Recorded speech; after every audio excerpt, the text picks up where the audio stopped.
Bonjour, je suis le pasteur Eman et j'anime l'émission Le Pain Vivant Quotidien. Cette émission est née d'un désir profond qui brûlait dans mon cœur de voir les enfants de Dieu, les enfants du Seigneur Jésus-Christ être enseignés, équipés et qui puissent grandir jusqu'à la stature parfaite de Christ. Et donc cette émission est diffusée tous les jours du lundi au samedi de 7h à 7h30. Sans plus tarder, je vous laisse suivre l'émission. Bonne journée et que Dieu vous bénisse. Bonjour bien-aimés, bienvenue dans votre émission Le Pain Vivant Quotidien. Alors aujourd'hui nous continuons notre série d'enseignements sur le chapitre 6 qui s'intitule La malédiction sous la nouvelle alliance. Avant d'aller plus loin, je vais prier pour ces moments. Seigneur Jésus, fais-nous grâce. Donne-nous un cœur attentif, Seigneur Papa. Donne-nous de parler de toi avec simplicité et humilité. Et que nos paroles puissent toucher le cœur de tes enfants et les amener à la repentance. Et qu'ils viennent à toi, que ça puisse toucher mon propre cœur et m'amener à la réelle repentance et que je vienne de plus en plus à toi. C'est dans le nom puissant de Jésus de Nazareth que j'ai prié. Amen. Alors ce matin, on va continuer. Donc à l'église, nous sommes dans le jeûne et la prière le mercredi, jeudi et vendredi. Et le thème que nous abordons, c'est d'avoir le mal en horreur. Le thème que nous abordons, c'est d'avoir le mal en horreur. Romains 12. Je vais l'afficher à partir Romains 12 à partir du verset 9. Que nous dit la parole? Que la charité soit sans hypocrisie. Sans hypocrisie. Ayez le mal en horreur. Attachez-vous fortement au bien. Donc, la Bible nous dit clairement que si quelqu'un veut suivre Jésus, il doit quitter. Il doit renoncer à lui-même. C'est ça la première partie. Ayez le mal en horreur. Pour vous attacher à Christ, il faut que tu renonces à toi-même. Tu renonces à ta chair. Tu sois crucifié. Que le mal, tu aies le mal en horreur. Alléluia. Vous comprenez donc? C'est ça. Quand la Bible dit que l'homme et la femme quittera son père et sa mère et s'attachera. Vous voyez? Donc, l'homme doit quitter son père et sa mère pour s'attacher. Il ne peut pas s'attacher s'il n'est pas quitté. C'est la même chose. La fin de ce verset nous dit, ayez le mal en horreur. Puis, attachez-vous donc maintenant au bien. Donc, tant que tu ne t'es pas détaché du mal, tu ne peux pas t'attacher au bien. Est-ce que tu comprends? Donc, sous ce thème-là, on va continuer la malédiction parce que ça correspond bien à ce que nous sommes en train de parler. Comment donc nous pouvons avoir le mal en horreur? Tu vas te positionner dans Jacques 3, à partir du verset 5 à 10 par exemple. La Bible nous dit, de même la langue est un petit membre et elle se vante de grandes choses.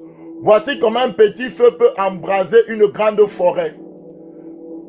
La langue aussi est un feu. C'est le monde de l'iniquité. Tu vas marquer ça. La langue est le monde de l'iniquité. La Bible nous dit, à la fin des temps, l'iniquité se sera accrue. Donc, la langue habite. C'est-à-dire que l'iniquité habite. L'iniquité réside. Notre langue, c'est le monde de l'iniquité d'après ce passage. La langue est placée parmi nos membres, souillant tout le corps. Donc, c'est pas ta langue, pas ce qui sort de ta bouche, a dit Jésus dans Matthieu 15. C'est par là que l'homme est souillé. Donc, la langue souille tout le corps, nous confirme l'apôtre Jacques, et enflammant le cours de la vie. Donc, étant elle-même enflammée par la gêne. Bien aimé, il est écrit dans Proverbe qu'une réponse douce calme les querelles. D'où viennent les divorces? D'où viennent les disputes dans les foyers, dans les maisons? C'est le fait que, par exemple, Le mari a parlé, la femme a parlé. Le mari a parlé, la femme a parlé. Et le fait de la gêne, c'est-à-dire c'est des paroles piquantes, des paroles méchantes. Et à un moment donné, le mari dit non, si c'est comme ça, je ne peux plus. Je m'en vais. La femme dit, mais tu me servais, maman, quoi? Sors d'ici, va-t'en. Donc, quand ça se passe comme ça, il n'y a plus de réconciliation possible. Pourquoi? Parce que les langues se sont enflammées. Il y a des paroles qui ont été dites au-delà même. Souvent, ce sont même des paroles qu'on n'a même pas eu le temps de réfléchir dessus. Donc, on a seulement libéré pour blesser l'autre. Et c'est pourquoi on dit ici que cette langue-là enflamme la gêne. D'où viennent les guerres dans le monde? Tel président se lève. Il donne un ultimatum à l'autre président. L'autre président dit, tu parles comme ça à qui? Je suis président de mon pays. J'ai la souveraineté dans mon pays. Lui aussi parle mal. Et voilà, c'est comme ça. Pouf, on commence, la guerre commence. Parce que la langue va enflammer. Où je convoite quelque chose, le pétrole ici, je vais sortir. Vous voyez donc, par la langue, on enflamme, on crée des guerres, on crée des divisions, on crée des querelles. C'est ce que l'apôtre Jacques dit ici. Le verset 7 nous dit, toutes les espèces ont été domptées, mais, écoutez, mais la langue, aucun homme ne peut la dompter. C'est un mal, on a lu dans Romains 12, 9, ayez le mal en horreur. C'est un mal qu'on ne peut réprimer. Elle est pleine d'un venin mortel. Bien-aimé, si tu veux avoir le mal en horreur, il faut que tu puisses maîtriser ta langue. Si tu commences à lire le chapitre de Jacques 3 au début, Jacques va te dire que celui qui a maîtrisé sa langue, celui qui ne bronche pas, est parfait. C'est-à-dire que quand Dieu veut t'amener à la perfection, il va envoyer des épreuves vers toi. On va te blesser, on va te diminuer et il regarde. La Bible dit dans Deutéronome, je t'ai humilié pour voir quelles étaient les dispositions de ton cœur. Si oui ou non, tu feras quoi? Tu garderas ma parole.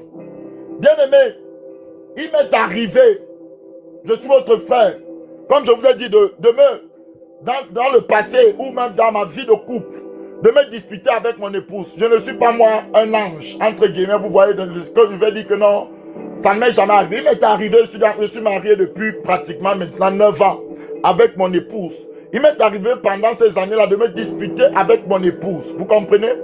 Et quand je me fâchais contre mon épouse, qu'est-ce que je faisais? Je lançais des paroles négatives. Et après moi-même, quand j'ai fini de lancer ces paroles-là, qu'est-ce qui se passe? Dans mon cœur, je sentais une grande tristesse. Cette tristesse venait de qui? De l'Esprit de Dieu. Je venais d'attrister l'Esprit. Est-ce que je voulais vraiment lancer ces paroles-là? Non, pas que je voulais vraiment, mais comme il y avait eu une dispute, une colère, la colère est montée. La Bible dit dans Éphésiens, lorsque tu te mets en colère, ne pêche pas. Mais quand moi je me mettais en colère, parce que je n'avais pas la maîtrise de soi, aujourd'hui je peux dire que j'arrive encore à me maîtriser par rapport à hier. Je ne suis plus comme hier, mais j'ai encore beaucoup de choses à faire. Voilà pourquoi je crie à Dieu tous les jours. Aide-moi Seigneur, papa, par ta grâce, perfectionne-moi afin que par mes paroles, je ne puisse pas détruire mon frère, je ne puisse pas détruire ma soeur. Donc aujourd'hui, on est en train de voir les paroles que je prononce peuvent détruire mon environnement. Hier, on a vu que les paroles que je prononce contre moi-même vont m'affecter, vont me détruire. Aujourd'hui, on voit que les paroles qu'on prononce contre les autres peuvent me détruire. Ne t'es-tu jamais arrivé, toi qui es marié, je prends les coups. Tu as parlé à ta femme, la parole l'a blessée. Maintenant, le lendemain, elle fait un acte peut-être. Quand tu vas encore lui parler, tu te dis que mais hier, tu ne m'as pas dit que j'étais comme ça. Voilà, ce sont les fruits. Maintenant, c'est ça. Comme tu m'as dit que j'étais comme ça, je continue. Tu vois, ça veut dire que la parole que tu as libérée sous la colère l'a affecté, a blessé son cœur. Et maintenant, tu es en train de manger les fruits. Puisque la Bible dit que c'est les paroles de tes lèvres là qui te rassasieras. Tu es en train de manger les fruits de ce que tu as proclamé dans la vie des gens qui sont autour de toi. Faisons attention à ce qui sort de nos bouches. La Bible dit ici, cette langue-là est pleine d'un venin mortel. C'est-à-dire que si on ne met pas le mort, si on ne maîtrise pas la langue, au lieu de construire, on va détruire. Au lieu de faire du bien, on va blesser. Au lieu de faire, on va rabaisser, détruire, étouffer, se mordre, se dévorer les uns les autres. Et qui sera heureux? Satan. Qui va applaudir avec ses démons? Satan. Qui sera perdant? C'est le Christ. Voilà pourquoi l'apôtre Paul ici, l'apôtre Jacques nous dit, c'est maîtrise de soi. Alors on va lire certains versets dans Proverbes qui nous parlent. Proverbe 16. Seigneur, moi-même le premier qui parle, donne-moi la maîtrise de moi-même. La maîtrise de mes paroles. Seigneur mon Dieu, dans le nom puissant de Jésus, surtout dans les foyers, beaucoup de dégâts, bien-aimés. Des personnes qui ont blessé les épouses, les enfants par vos paroles. Tu as blessé. La Bible dit celui qui est lent à la colère. Comment Dieu s'est présenté à Moïse? Le Dieu lent à la colère, riche en bonté, compatissant. Donc, Dieu vaut mieux qu'un héros. Celui qui est lent à la colère vaut mieux qu'un héros. Et celui qui est maître de lui-même que celui qui prend des villes. Donc, quand tu deviens maître de toi, maître de tes paroles, tu ne branches pas, tu ne murmures pas quand la situation est difficile. Tu ne parles pas négatif, tu ne blesses, tu ne parles pas dans le but. On t'a blessé, tu sens la colère monter. Je ne dis pas que tu ne sens pas la colère. L'apôtre Paul a dit, lorsque vous vous mettez en colère, ne péchez pas. Donc tu sens la colère monter, mais à cause du fait que tu es l'esclave de Jésus, à cause du fait que tu crains Dieu plus que les hommes, à cause du fait que tu recherches la gloire du Père plus que la gloire des hommes, tu acceptes l'humiliation, tu acceptes d'être rabaissé. Mais pourvu que Dieu soit glorifié, pourvu que Dieu soit honoré, ta femme t'a manqué de respect. Au lieu de répondre avec violence, accepte l'humiliation, bénis-la. La Bible dit qu'une réponse douce brise, calme la colère. Regardez par exemple ici, Proverbe 16, verset 32, la Bible nous dit clairement que celui qui prend des vies, donc, on va demander le fruit de la maîtrise de soi. C'est ça qui détruit beaucoup les foyers, l'église. Beaucoup de problèmes sur la terre. Aucun problème ne tire sa source hors de la langue. Tout problème, tu vas voir ça commencer par une petite querelle, par une parole. Tel a dit ceci, il m'a regardé, il a fiasqué, il a fait ceci. Vous voyez les attitudes, les paroles que nous prononçons blessent les gens. La Bible dit, Proverbe 25, verset 28. Comme une ville forcée et sans muraille, ainsi est l'homme qui n'est pas maître de qui? De lui-même. Bien aimé, quand l'ennemi veut te faire du mal, qu'est-ce qu'il fait? Il envoie des offenses. Tu te mets en colère. Quand tu te mets en colère, tu commences à parler. Tu n'es plus maître de toi. Or, on te dit que quand tu n'es pas maître de toi, les murailles, donc maintenant, le chemin est ouvert. L'ennemi a réussi. Et c'est souvent comme ça que les sorciers procèdent, par exemple. Dans votre famille, tu t'es décidé à servir Dieu. Maintenant que tu veux servir Dieu, ils ont essayé spirituellement, ils ont vu qu'il y a la couverture de Dieu sur toi, par exemple. Là, je te parle de ta famille où tu es né. Maintenant, la personne t'appelle. Il te cherche des querelles. Toi-même, tu ne comprends pas. Et puis, un temps, tu t'énerves. Tu dis que, mais c'est même quoi? Et tout, tu parles de... c'est ce qu'il attendait. Dès que tu t'es énervé comme ça, tu as ouvert les portes, les murailles sont tombées. C'est comme ça qu'il a pénétré.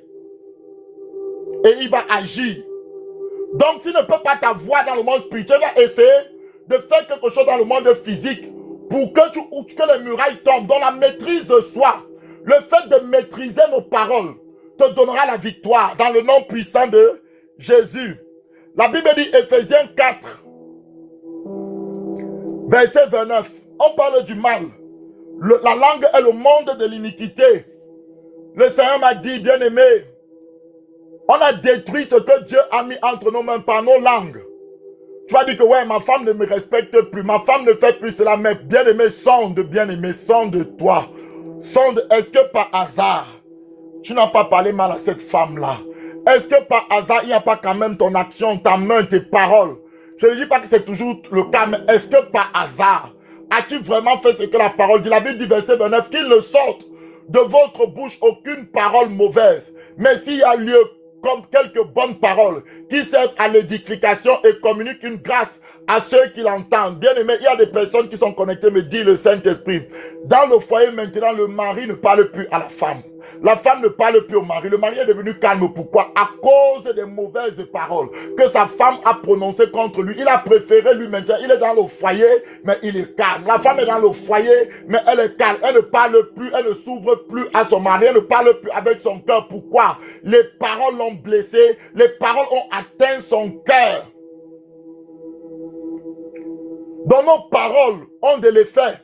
Jésus a dit clairement que l'homme sera jugé par rapport aux paroles qu'il prononce. Colossiens 4, verset 6. Saint-Esprit, aide-nous, papa, donne-nous la maîtrise. Donne-nous, papa, de ne pas parler sous la colère, de ne pas prononcer des paroles qui vont blesser, qui vont détruire la vie de nos frères. Oh, de ne pas faire ces choses, Seigneur, papa, je t'en supplie. Détruis la vie de nos femmes, détruis la vie de nos enfants par les paroles.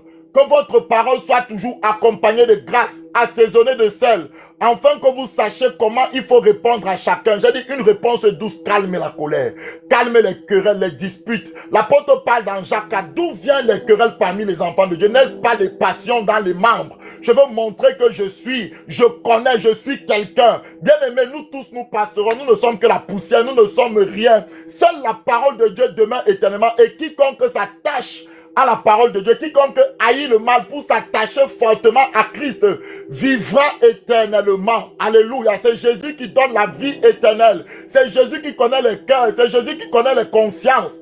Dans le nom puissant de Jésus. C'est Jésus qui connaît les motivations de chaque chose. Voilà pourquoi que nous n'ayons pas pour motivation le mal. Que nous n'ayons rien de mal en nous. Que le mal soit déraciné de nos cœurs. Que nous soyons comme notre maître. Dans nos motivations, dans nos cœurs, dans tout ce que nous faisons pour le Seigneur. Que notre vêtement ne soit pas taché de violence. La Bible dit que Dieu est celui qui est violent, que ses pieds courent à faire du mal. Soyons lents à faire du mal. Soyons lents à la colère. Soyons lents à parler négativement, à blesser, à libérer des paroles pour blesser les autres. Faisons très attention. Dans le nom puissant de Jésus de Nazareth. La Bible nous dit clairement que donc, quand quelqu'un parle dans le but de faire du mal à son frère ou à sa soeur ou à son mari ou à ses enfants, bien aimé, tellement de passages que j'ai lu qui nous dit non, il ne faut pas faire cela. Pourquoi? Parce que il y a une arme qui est forgée pour aller blesser ton frère. Est-ce que toi, on ne t'a jamais parlé, tu as senti vraiment quelque chose te percer le cœur? C'est vraiment une flèche qui est entrée. Et qu'est-ce que tu dois faire? Tu dois ôter la flèche. Tu dois briser ces paroles. Quand tu sens quelque chose te percer, fais attention. Ce n'est pas seulement ce que tu as entendu. Derrière ce que tu as entendu, une réalité spirituelle. C'est ça que tu sens dans ton cœur. Et il faut immédiatement ôter cela. Alléluia. Afin que tes actions ne soient plus téléguidées. Tu ne deviennes pas comme au nom puissant de Jésus de Nazareth. Donc on va aller dans Proverbe. Proverbe 25. Je suis en train de traiter le cas où nous parlons mal aux autres, où nous blessons les autres, nous détruisons les autres. Qu'est-ce qui se passe? Proverbe 25, verset 18. La Bible dit clairement, comme une massue, une épée. La massue, c'est quoi? C'est le marteau que je prends pour taper sur la tête de quelqu'un. Une épée, une flèche aiguë à double tranchant, ainsi est un homme qui porte le faux témoignage contre son frère. Bien-aimé, par jalousie, tu vas voir un autre frère. Tu vas dire à l'autre frère là que tel frère a volé, pourtant il n'a pas volé. Tel frère a couché les faux témoignages. Regardez Joseph. La femme de Potiphar voulait coucher avec lui. Il a refusé. L'homme de Troie a dit non, laissez-moi tranquille. Cette femme-là a pris ses habits. Elle avait une preuve, mais ce n'était pas la vérité qu'elle disait. Il y a des personnes qui peuvent même manipuler la vérité. Ça peut sembler être vrai, mais ce n'est pas la vérité. Parce que derrière, il y a de faux témoignages. Derrière, il y a un but pour détruire. Derrière, il y a un but pour rabaisser. Derrière, il y a un but pour faire du mal. Alléluia. Donc, les faux témoignages. Quand on voulait crucifier Jésus, on appelait plusieurs personnes. Chacun essayait de donner un témoignage, mais aucun témoignage ne concordait. Parce que Jésus avait donné ces choses en public. Il ne faisait rien en cachette. C'est-à-dire que tout ce qu'il faisait, on pouvait le voir, le vérifier. Il n'y avait pas de cachette. La lumière. Les œuvres de la lumière se font en public. Il n'y a pas de secret, à part la prière que tu fais en secret. Toi et ton Dieu, mais tout ce que tu fais, tu vas aider les orphelins, on va le voir. Tu vas guérir les malades, on va le voir. Tu vas prêcher l'évangile, il faut qu'on écoute ce que tu dis là. La Bible dit que si quelqu'un prophétise, prends ce qui est bon et laisse ce qui est mauvais. Donc si dans ta parole, il y a de bonnes choses, on prend. Ce qui est de la chair, on met de côté dans le nom puissant de Jésus. Si dans ma parole, il y a de bonnes choses, on prend. Ce qui est de la chair, on met de côté. La Bible nous dit que, donc, la langue là, qui est aiguisée, elle est comme une flèche. Elle est comme un marteau aigu. Quand tu commences à témoigner mal, Dieu n'aime pas ça. Dieu a en horreur les faux témoignages. Autre chose que Dieu a ajouté, que je devais partager aujourd'hui encore avec vous. C'est quoi, bien-aimé? Par exemple, on envoie souvent nos enfants à l'école. À l'école, on peut dire que ton enfant a menti. Et puis quand tu vois les réponses, on dit que c'est un menteur, une menteuse. Si tu es à côté du professeur qui te parle, tu vas dire non. Mon enfant n'est pas une menteuse ou un menteur, mais elle a menti. Il y a une grande différence. Parce que quand tu dis que l'enfant est un menteur, tu es en train de lui... on sait que le menteur, c'est Satan. Le voleur, c'est Satan. On dit que c'est lui le père du mensonge. Donc quand tu dis qu'il est, tu es en train de l'associer à l'esprit même du mensonge. Pourtant, il a posé l'acte. Ça ne veut pas dire qu'il est. Alléluia. Et nous devons faire très attention à nos paroles. Surtout quand on utilise le mot être. Le mot être.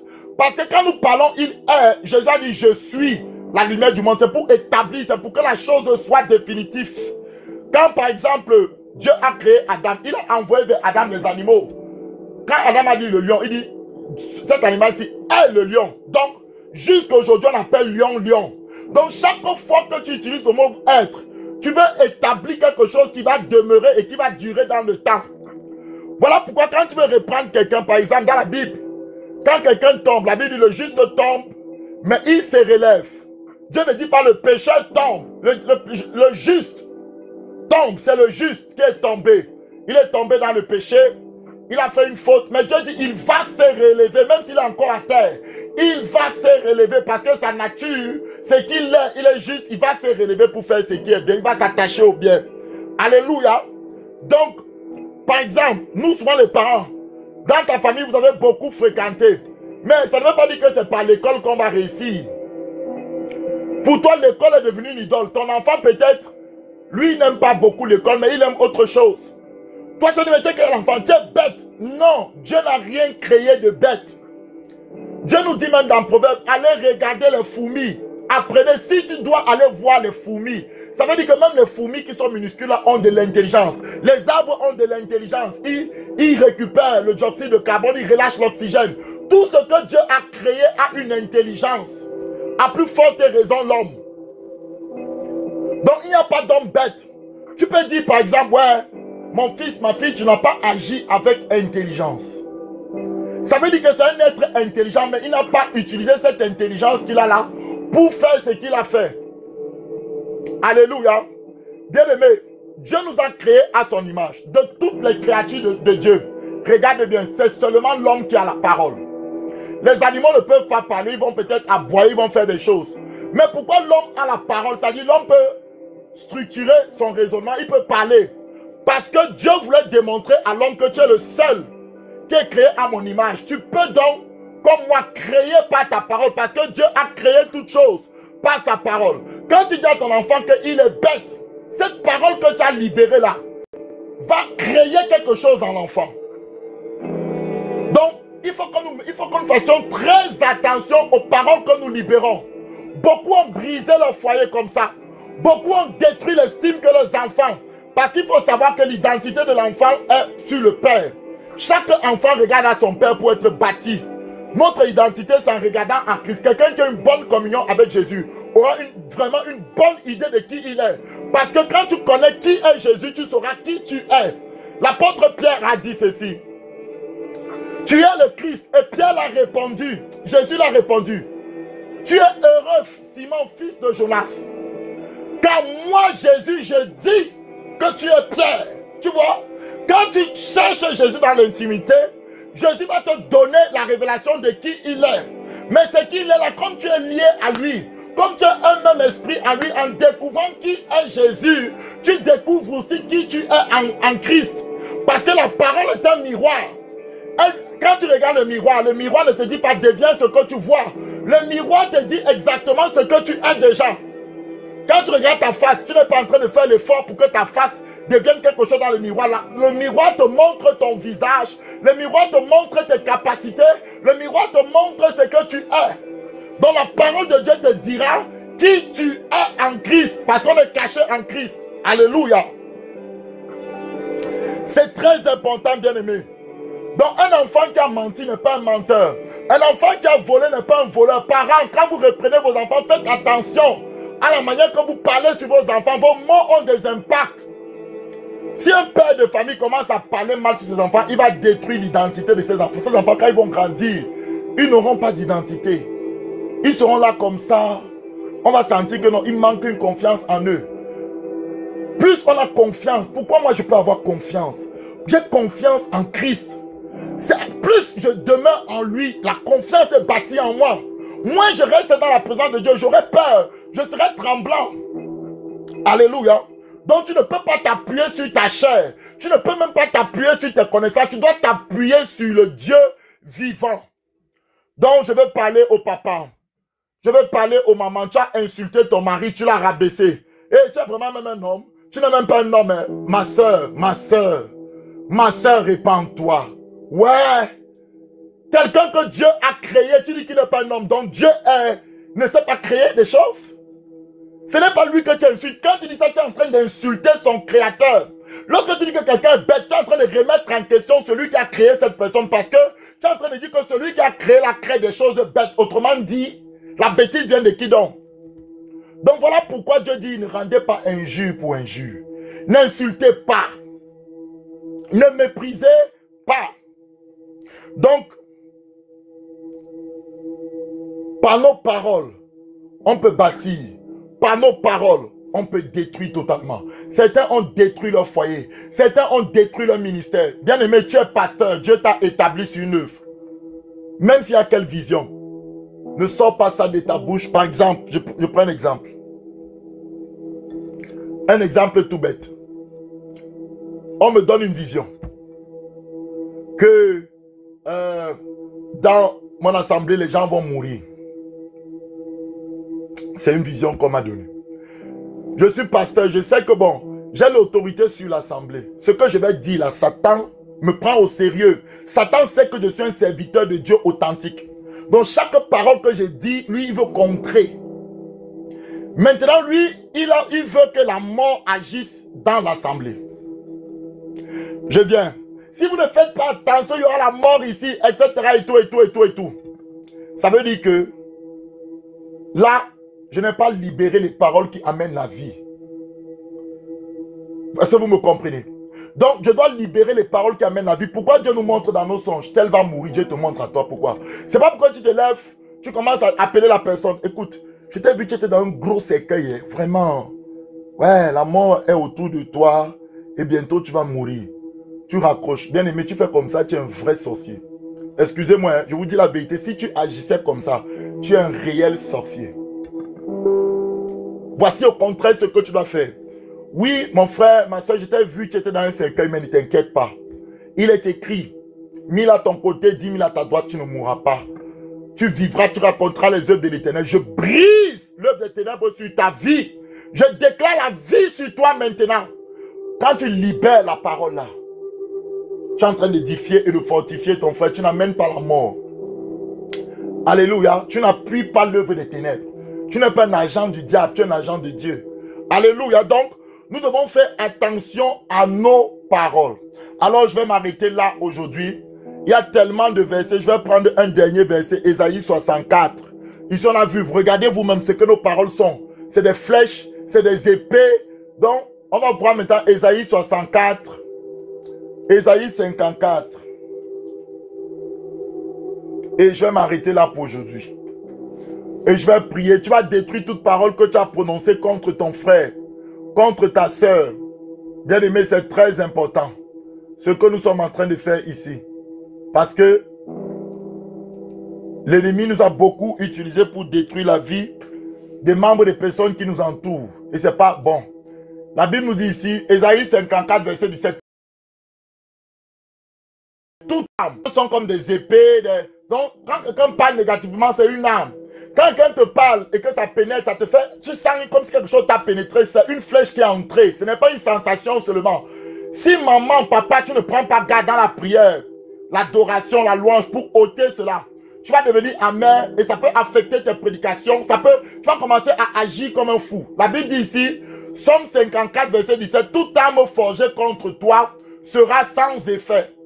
Regardez, l'arme là vient de quoi? Point virgule, toute langue. Donc l'arme là vient de langue. Je vous dis, la langue c'est ça, le monde.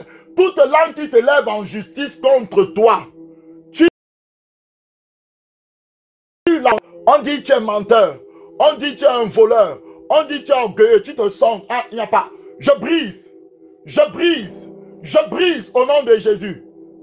On n'a pas dit que tu as manifesté de l'orgueil. On dit que tu es orgueilleux. Tu dis je brise dans le nom de Jésus. Je suis un enfant de Dieu. Je suis la lumière du monde. Je suis attaché à Christ. La Bible dit ici, et toute langue qui s'élève en justice contre toi, tu la condamneras. Tel est l'héritage des serviteurs. Je vais parler des héritages spirituels. Dans l'héritage que Christ a débloqué, il y a cela pour nous. Tel est le salut qui viendra de moi, dit l'Éternel. Quelqu'un te dit, tu vas mourir.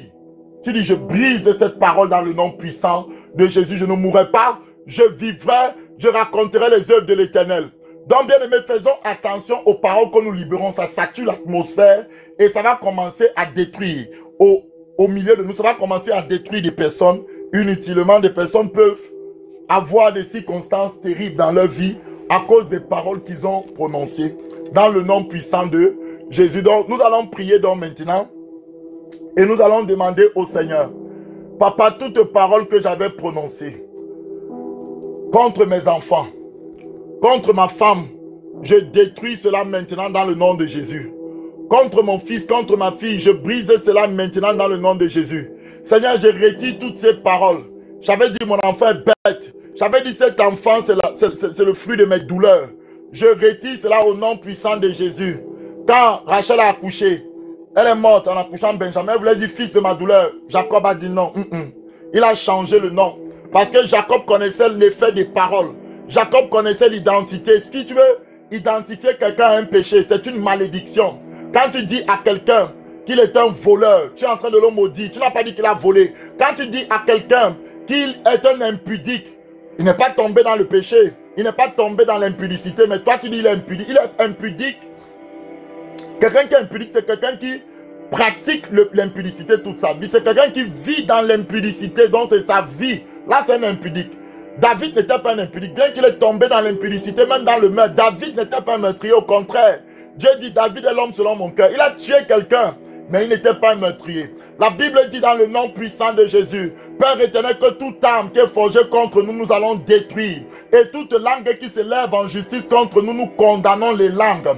Toute parole qui a été prononcée contre mon frère, contre ma soeur, je brise cela dans le nom puissant de Jésus. Toute parole qui a été prononcée contre ma vie, contre la vie de mon enfant, Esther, Déborah, mon épouse, je détruis cela dans le nom puissant de Jésus. Je déclare la vie, je déclare la paix, je déclare la joie, je déclare la gloire, je déclare la grâce au milieu de nous. C'est dans le nom puissant de Jésus que j'ai prié.